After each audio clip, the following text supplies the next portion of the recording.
Hey there, subscribers. This is actually a real short, quick tutorial for any of my former students out there who may have student loans and may qualify for the federal student loan debt relief.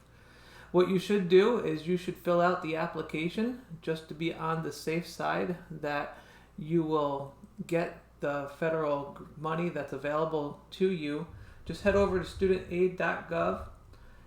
Look for the link on the home page. It's currently right here, front and center. Apply for federal student loan debt relief. Click apply now.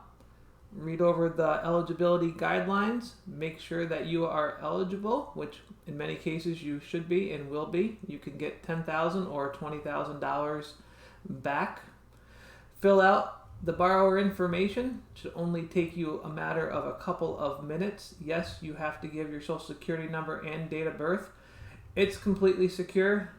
You have SSL certificates in place. This is the valid website for filling this form out, where you've probably done many other college financial aid applications in the past.